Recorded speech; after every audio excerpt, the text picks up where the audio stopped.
Bonjour, je m'appelle Anubandha Kate, je suis le cofondateur des Forums France Inde. C'est une association fondée pour promouvoir les liens entre les Indiens, les Français, et aussi pour couvrir en français les thèmes qui sont souvent écartés des grands médias, les thèmes autour de l'Inde. Et aujourd'hui, j'ai le plaisir d'accueillir Éléonore Boissineau. Bonjour. Donc, Éléonore, on va parler aujourd'hui de son dernier film documentaire, c'est Les Sœurs Pathan. Mais quelques mots sur Éléonore, c'est qu'elle est une réalisatrice, elle est aussi une productrice. Elle a fait ses études de sciences sociales à la Sorbonne, à Paris-Nanterre. Elle a ensuite aussi fait ses études à Jawaharlal Nehru University, JNU, à Delhi. Et puis, elle a fait la réalisation aux ateliers Varon. Elle a ensuite travaillé avec les chercheurs au Liban et en Inde. Elle a cofondé Driadis Film avec Claire Babani. Et avec Driadis Films, elle a produit deux films, Coming Out en 2018 euh, de Denis Parot. Et deuxième film, c'est Veilleurs de nuit 2023 de Juliette de Marcillac. Et là, si je dis pas, si je dis correctement, c'est ton premier film que tu as fait la réalisation, n'est-ce pas? Les Pathansers. Ouais, c'est ça, c'est mon premier film en tant que réalisatrice. Après, avec D'accord. la société, on a produit quand même un peu plus de films, mais voilà, on en a produit une dizaine. D'accord, ok. Ouais. Et ce dernier film, j'ai eu la chance, vraiment par hasard, quelqu'un m'a annoncé que le film était prévu le soir en décembre et je suis allé le voir et j'étais très content de voir ce film. Le film a gagné deux prix le, à Locarno 2023, Festival international du film de Locarno. Là, ce film a remporté le prix Zonata Club et puis il a aussi gagné le prix des étoiles de la SCAM à Paris en 2024. Donc, avant que je commence à te poser tes questions, Éléonore, premièrement, j'aimerais bien te, voilà, savoir comment l'idée de ce film est venue. Euh, Quel était, voilà, forcément, c'est lié avec ton parcours. Donc, si tu peux nous expliquer un petit peu ton parcours et l'origine de ce film. Mhm, bien sûr. Alors en fait, donc comme tu l'as dit, moi j'ai fait des sciences sociales, donc j'étais à l'université à Delhi en 2008. Et à ce moment-là, je partageais une chambre avec des colocataires et bon, j'avais 20 ans à l'époque. Et à ce moment-là, j'étais assez sensible aux questions de la montée de l'islamophobie en France. Et je m'aperçois, voilà, en arrivant à Delhi et en fréquentant ces étudiants, que ben, ils partagent en fait les mêmes inquiétudes, mais dans leur propre pays. Et donc je me retrouve en fait avec voilà, des questionnements qui sont à la fois en France et en Inde assez semblables. Et donc ça, c'est quelque chose qui m'intrigue et qui m'intéresse et qui me donne envie d'en savoir plus. Et donc ensuite, dans mon parcours en sciences sociales, recherche, etc., j'ai eu envie de travailler sur ces questions-là. Donc la question de la ségrégation de la minorité musulmane en Inde, plus particulièrement. Et comme j'étais géographe, eh bien, je me suis intéressée à la ville d'Ahmedabad, qui est donc la plus grande ville de l'État du Gujarat, au nord-ouest de l'Inde, qui est une ville où, voilà, très ségrégée entre communautés. C'est une ville aussi qui a connu pas mal voilà, de vagues de violence intercommunautaires. Et donc, voilà, c'est ce sujet-là que j'ai choisi pour mon master et ensuite pour un projet de thèse que finalement je n'ai pas fait puisque j'ai décidé de travailler dans le documentaire et de commencer à travailler dans la production et, donc, et à la réalisation de films. Et donc, c'est comme ça qu'est venue l'envie, le désir de faire un premier film documentaire sur ce sujet. Donc, c'est un thème global au départ et puis aussi une expérience de terrain qui sont un peu le point de départ de la réalisation de ce film. Et tout ça, ça commence donc en 2015. Voilà, c'est la date de mon premier repérage. D'accord, merci. Donc, en gros, dans le film, on voit qu'on suit la vie des deux sœurs, Suzanne et Sophia, qui étaient vraiment petites en 2002 au Gujarat, et quand on a eu des émeutes de musulmans et hindous, mais plupart des gens qui étaient ciblés, qui sont morts, sont des musulmans. Et tu traces un petit peu la vie de ces deux sœurs euh, aujourd'hui, comment elles vivent et comment le passé, l'impact de cette drame est présent aujourd'hui dans leur vie, dans leur famille. Tout à fait. Voilà. Mais ce qui m'a marqué, c'est que dans le film, ni les protagonistes, ni toi, en tant que réalisatrice qui narrate, qui nous raconte cette histoire, ne parlent pas directement de ces événements, de ce conflit. Donc, quelque part, il y a une description, je dirais, de votre part, mais qui amplifie encore plus, je pense, ce drame. Est-ce que tu as des mots à dire sur ce contexte? Mhm.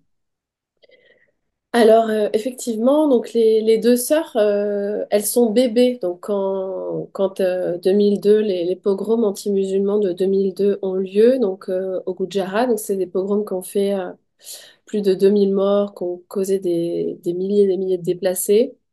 Et c'est un, donc, comme je le disais, Ahmedabad et Gujarat a été quand même ponctué de. Il y a eu pas mal de violences intercommunautaires, mais là, c'était différent puisque c'était un pogrom qui était planifié, qu'il y a eu des tas de recherches qui ont été faites après coup, qui montrent que c'était un peu un pogrom qui était un peu préparé, planifié, donc qui visait spécifiquement les musulmans. Et donc, à cette époque-là, donc là, la famille habite dans un quartier à l'est de la ville, qui est vraiment sur une ceinture industrielle, là où habitent plutôt les ouvriers, notamment les ouvriers du textile. Et donc, ils habitent dans une petite, ce qu'on appelle une housing society, donc c'est un groupement de petits immeubles où habitent que des musulmans autour, donc ils sont dans un quartier hindou. Donc, en 2002, les violences ont lieu beaucoup aux zones de frontière, quoi, entre les communautés. Donc là, c'est le cas pour cette famille. Et donc, à l'époque, les filles sont petites. Et donc j'ai eu envie, voilà, pourquoi j'ai choisi cette famille, c'était pour comprendre quel est l'impact à long terme de la violence intercommunautaire, comment est-ce qu'on se construit dans une société, voilà, quand on a vécu ce trauma-là. Et donc le contexte, voilà, la difficulté que j'ai eue, c'est que je voulais faire un film plutôt politique, donc sur cette question-là, mais les sœurs n'étaient pas du tout politisées et on parle pas de politique à la maison puisque voilà, les blessures sont encore là. Le père parle assez peu à ses filles de politique, il les protège beaucoup en fait de tout ça. Et donc moi en tant que réalisatrice, j'avais un petit peu cette difficulté, ok, comment est-ce que je vais faire pour raconter au présent une histoire quand même politique, mais par un biais très intime. Et donc, voilà, le fait que voilà, Suzanne l'aînée, bah, au bout de quelques repérages que je fais, je crois que c'est au bout de la troisième fois que je retourne sur place, elle me dit qu'elle a voilà, qu'elle fait des cauchemars, qu'elle a carrément des problèmes de possession par une sorcière, etc. Enfin voilà, cette dimension plus un peu de magie noire, une dimension du monde invisible, euh, je trouve que c'est éminemment, enfin c'est très très signifiant puisque Suzanne, dans ses rêves, euh, bah, rêve qu'elle se fait attaquer sans pouvoir obtenir de l'aide. Donc, je trouve ça vraiment un parallèle fascinant entre la réalité, ce qui s'est passé quand elle était encore toute petite, et ses cauchemars et sa vie enfin, psychique, quoi, on va dire. Et donc, c'est à travers ça que j'ai voulu plutôt parler de la violence. Voilà. Voilà. Après, Oui, le contexte quand même, donc il est donné un petit peu par certains moments plutôt liés à la radio, à la télé, mais il faut quand même voir que euh, le père raconte le massacre directement face caméra quand même. Donc la prise de parole n'est pas tout à fait absente du bien film. sûr. On va revenir à tous ces aspects en détail, mais parlons de ce contexte politique. Ce que tu couvres aussi, c'est la violence en 2020 à Delhi, les émeutes, à nouveau, on dit musulmane. Et là, dans le film, on entend la voix des journalistes, surtout de Barkhadat et Ravish Kumar, qui sont en train de nous raconter ces émeutes, les manifestations de Shaheen Bagh, parce qu'il y a eu beaucoup de manifestations contre la loi de la citoyenneté, NRC ou CAA. En gros, pour le public français, c'est la loi où le gouvernement indien voulait que les Indiens, les citoyens, prouvent qu'ils sont les Indiens. Et en gros, c'était pour cibler les minorités, en particulier les musulmans. Et contre cette loi, il y a eu beaucoup de manifestations pendant des mois, un peu partout en Inde, mais surtout dans le nord de l'Inde, à Delhi, mais aussi à l'international, y compris à Paris. Donc moi, ce que je te propose, c'est de partager un extrait de ces manifestations que tu as couvertes. Et je me demandais si cette manifestation que tu as montrée, c'était à Shaheen Bagh ou c'était au Gujarat. Non, c'était au Gujarat et c'était plus particulièrement dans le quartier où habitent les filles. D'accord, ok. Ouais, donc c'était en février 2020. Donc en réalité, Shine Back, ça a démarré en décembre 2019, je crois. Et donc ça a eu le temps, en fait, ça a essaimé partout dans le pays et dans chaque quartier musulman presque, il y avait des mini Shine Back qui se faisaient, qui se tenaient. Et donc quand j'y étais en février, j'ai eu la chance d'arriver au moment où bah, le mouvement avait déjà essaimé. Donc j'ai pu capter ces moments-là. D'accord. Très bien. Bah, donc, je vais partager mon écran.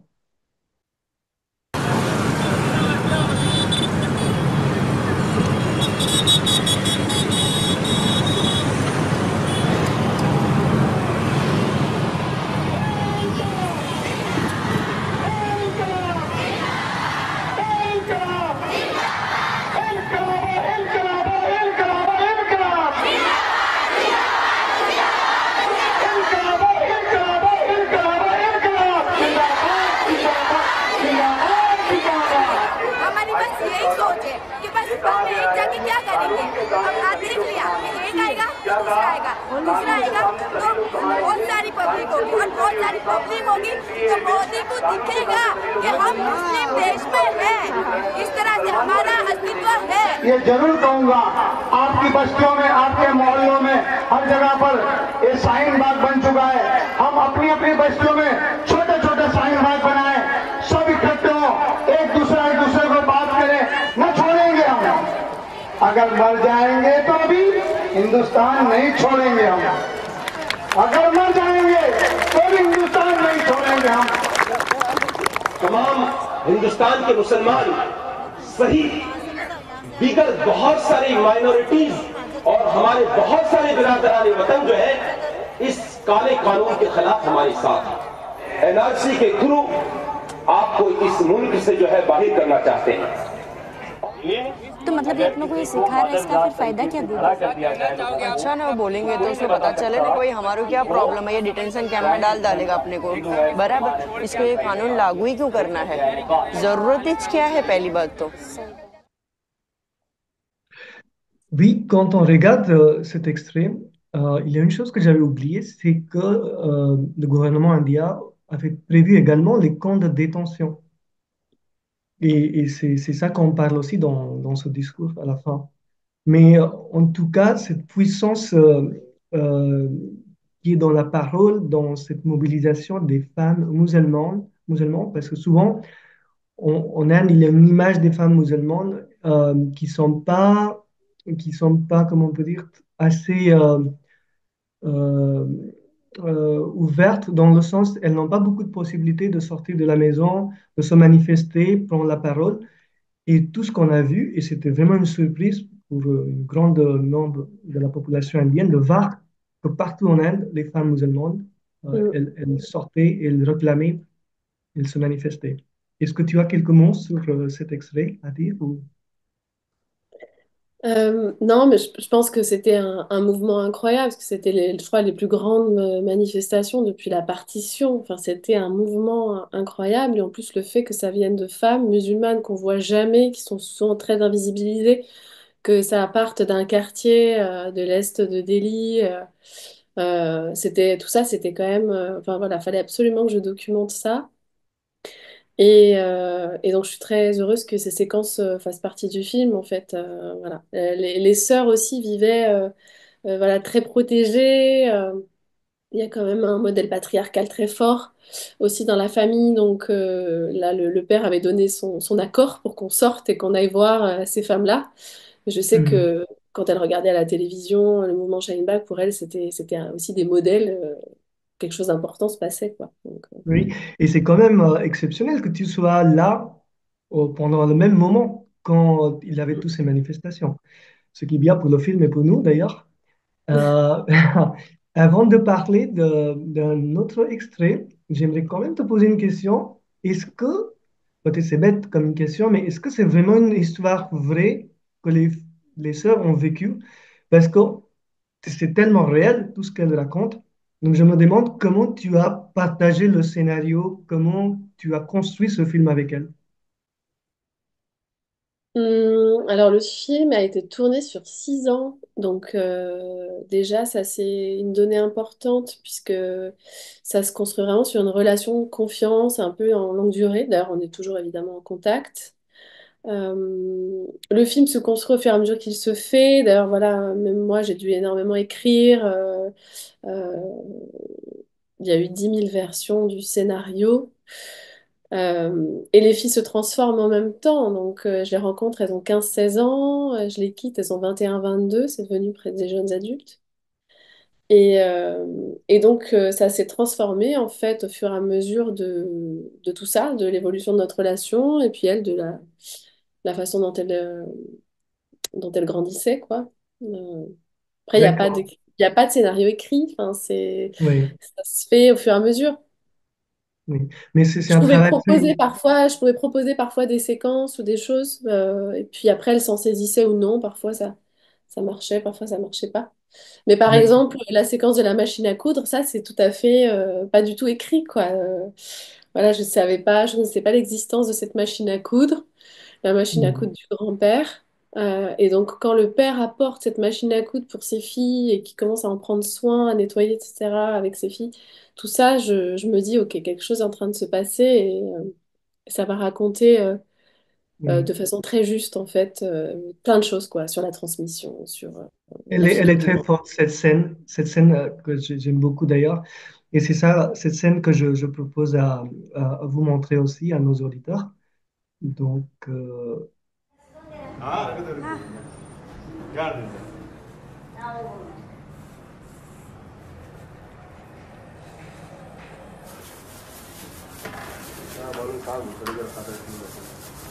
सालों से पड़ा है।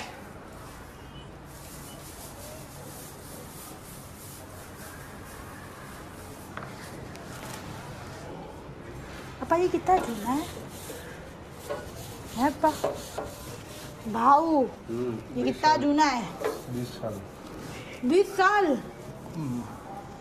गुलबर्ग को कितने साल हुए 17 कि ये लोग वो गुलबर्ग में यूज करते थे ना तो पापा ये गुलबर्ग में थी या नहीं मशीन तो ये बच कैसे गई दादा ने वापरी है इसको देखी तो होगी ना है ना दादा ने देखी है इसको दादा ने यूज करी थी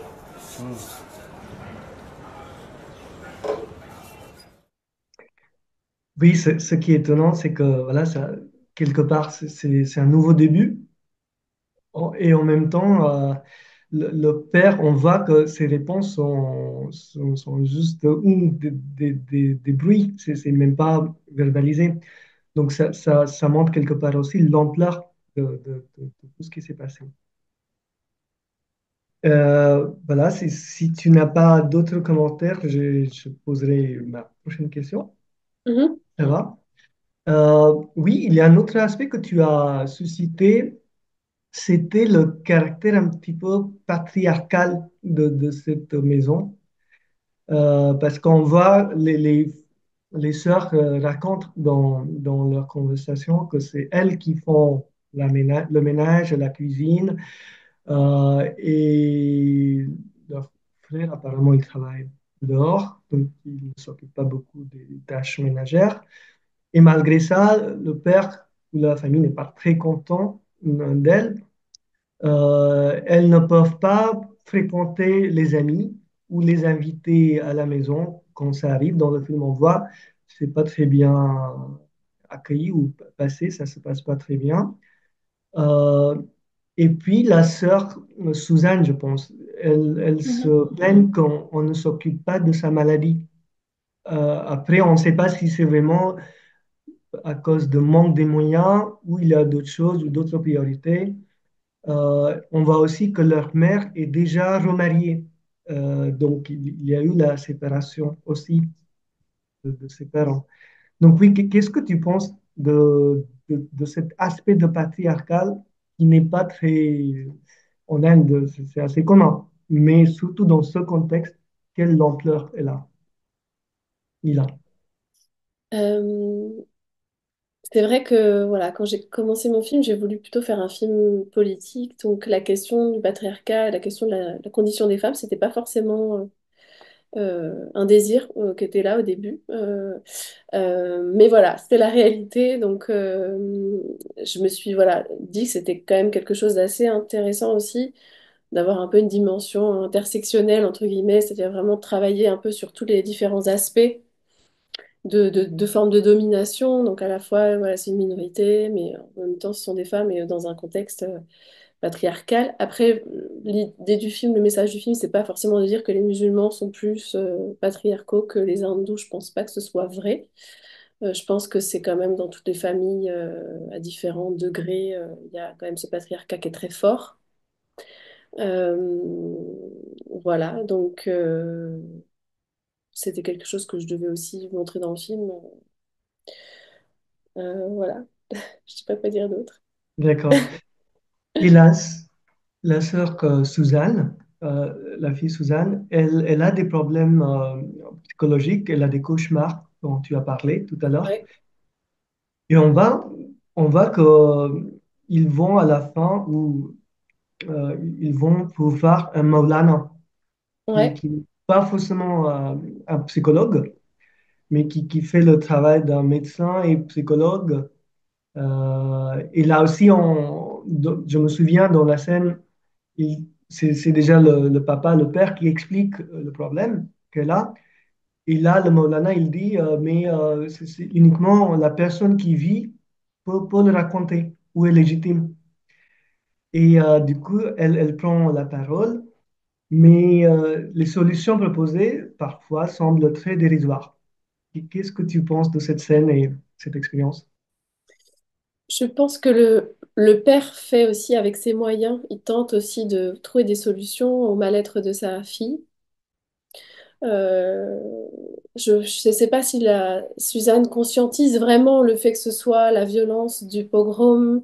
Je ne crois pas. Je pense que voilà, ça se présente à elle vraiment par des terreurs nocturnes. Donc, le père fait aussi avec ses moyens, ses propres moyens. Donc on voit aussi dans le film qu'il a essayé, d'abord il a été voir un guérisseur hindou, puis après il va voir un guérisseur musulman. Le guérisseur musulman, donc là où on va, la darga, ça s'appelle la darga Miradatta, c'est côté Rajasthan, il me semble. On a traversé la frontière pour aller au Rajasthan. Et c'est une darga qui est très connue pour tout ce qui est soins, voilà, des problèmes de possession et tout ça. Et donc, c'était la deuxième fois qu'on y allait. Et donc, on est parti avec toute la famille dans un van. Euh, et donc, j'ai pu filmer cette scène. Je crois malgré tout que, en fait, à chaque fois, ça faisait du bien à Suzanne, même si ça peut paraître dérisoire.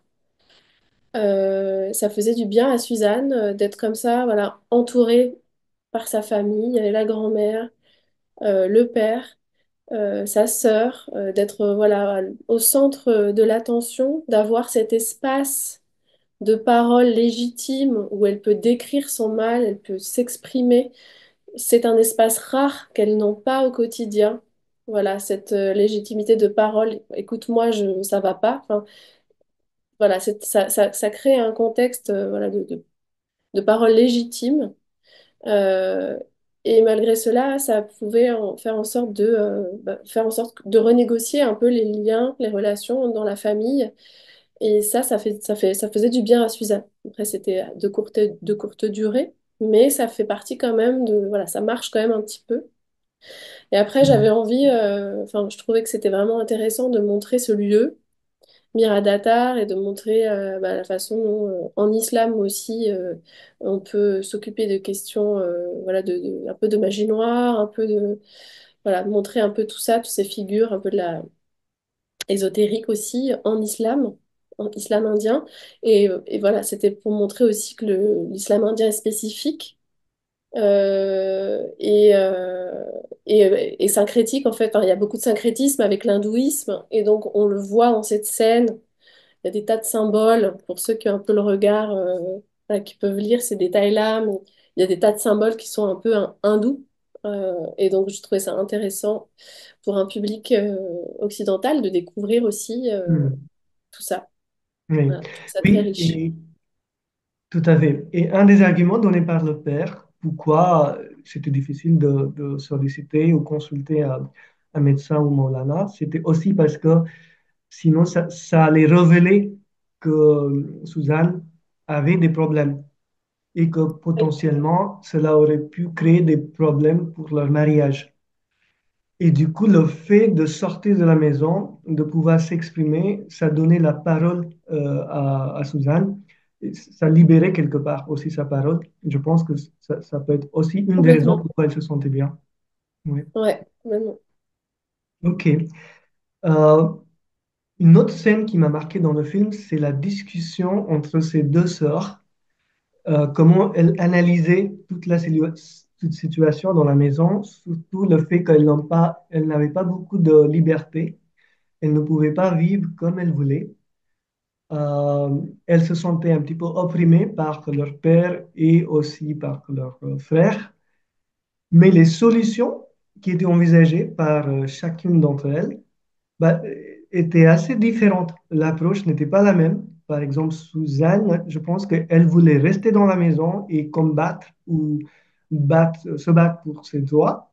Par contre, Sophia, elle voulait quitter, elle voulait s'enfuir avec son copain et sortir de cette situation.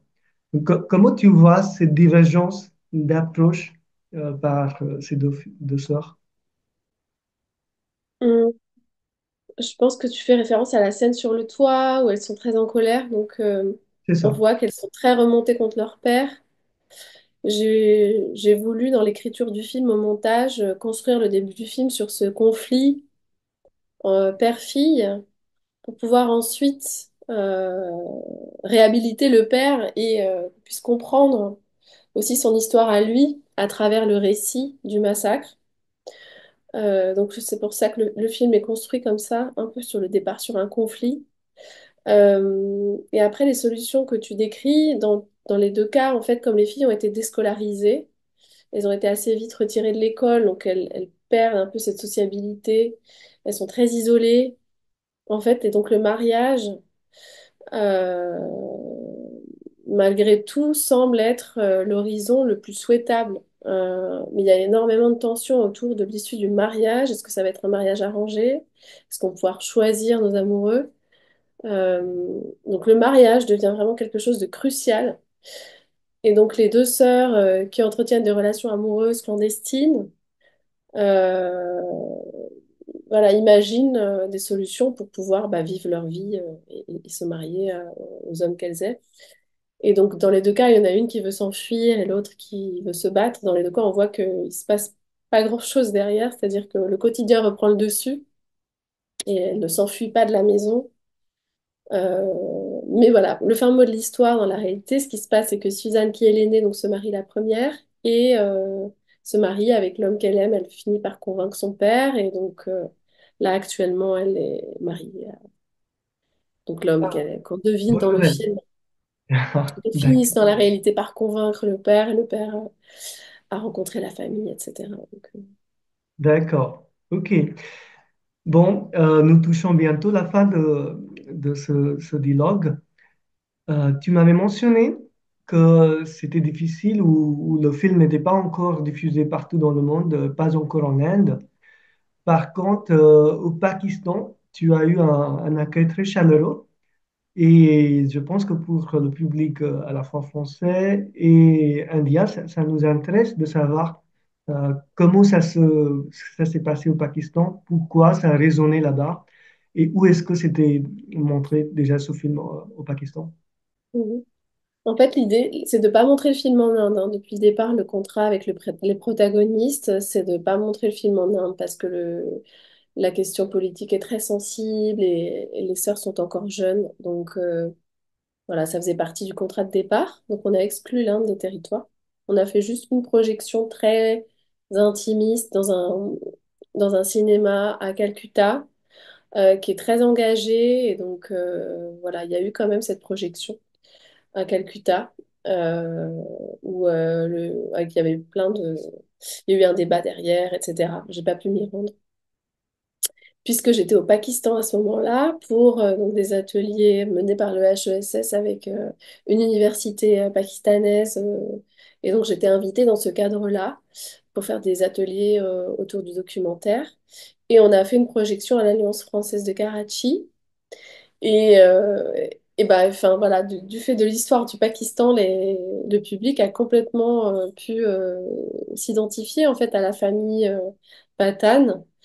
Et donc, ça a été très bien accueilli. On a fait un super débat. Enfin, c'était vraiment une très bonne projection.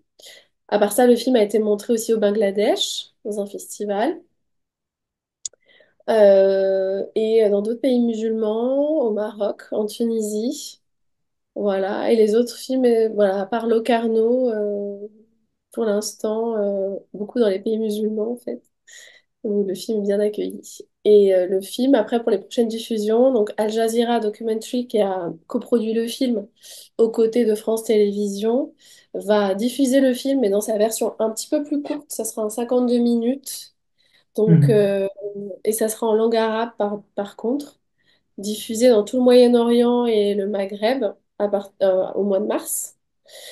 Et France Télévisions donc, a déjà diffusé le film, mais il devrait y avoir d'autres diffusions. Donc là, je ne peux pas vous donner de date, mais il y aura des rediffusions sur France 2.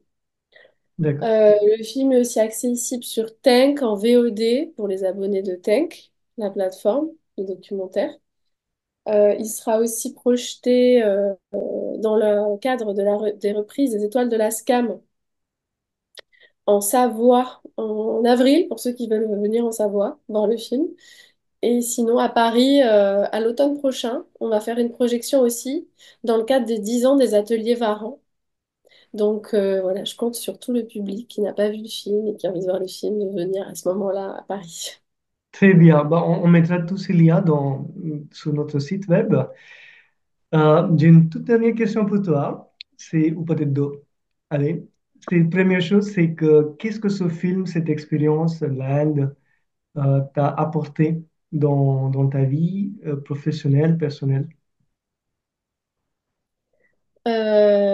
Moi, c'était une expérience incroyable. Enfin, vraiment, j'ai aimé travailler comme ça sur le long terme un peu, enfin, sur de longues années, voir comment un récit peut se déployer sur plusieurs années. Ça m'a donné envie de recommencer. J'ai beaucoup aimé apprendre une langue étrangère, même si c'était dur.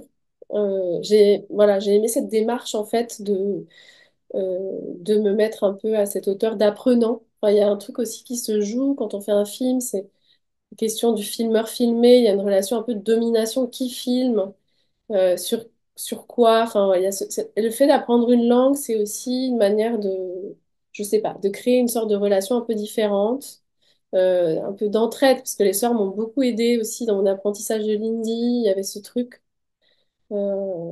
voilà, que j'ai bien aimé. Donc, ça m'a encouragée à poursuivre, faire autre chose, peut-être dans une autre langue, mais voilà. Et après, avec les sœurs, on est toujours en lien, donc on fait partie voilà, on garde contact et elles vont bien. Et, et c'était une expérience incroyable. हाँ, मैं भूल गया था कि आप हिंदी जानती हो, तो शायद हम हिंदी में भी बात कर सकते थे। Ah, Hindi, baat kar sakte the, thoda sa. Je viens de dire que voilà, j'avais oublié que Eleonore Ah, maîtrise et parle très bien le hindi. Donc peut-être une prochaine fois, on parlera en hindi, on fera un entretien. Euh, tout, Tu voulais dire quelque chose? कोई प्रॉब्लम नहीं है, हम हिंदी बात कर सकते हैं। Euh, est-ce que tu veux nous parler maintenant juste de tes prochains projets? Est-ce que ça implique l'Inde ou pas, ou d'autres pays, d'autres thèmes? Alors pour l'instant, l'Inde, je ne sais pas si je pourrais y retourner tout de suite avec la dimension très politique du film. Je sais pas, on va voir, mais pour l'instant, je ne peux pas trop m'éloigner. Enfin, voilà, faire un projet comme ça implique de longues périodes d'absence et donc pour l'instant, c'est pas tout de suite. Ce sera pas tout de suite. J'ai beaucoup aimé le Pakistan et mon séjour au Pakistan et du coup, je réfléchis à les ateliers, voilà, voilà, éventuellement faire autre chose, peut-être d'autres ateliers au Pakistan, mais ça m'a donné envie de découvrir un peu plus le pays. Et après, j'ai un projet en cours, au plus proche de moi, dans la région où j'habite. Mais je peux pas trop en parler, c'est vraiment embryonnaire. Voilà. Ok. J'apprends une Bah, autre langue. Ouais. très bien. Ça fait plaisir d'entendre tous ces projets. Déjà, je te félicite pour ce beau cadeau que tu nous as fait, ce film que j'ai beaucoup aimé. Et puis, tous mes voeux pour tes prochains projets. Et j'espère Merci. te accueillir à nouveau sur les forums français. Merci बहुत Adela. शुक्रिया बहुत शुक्रिया Shabbat Kher.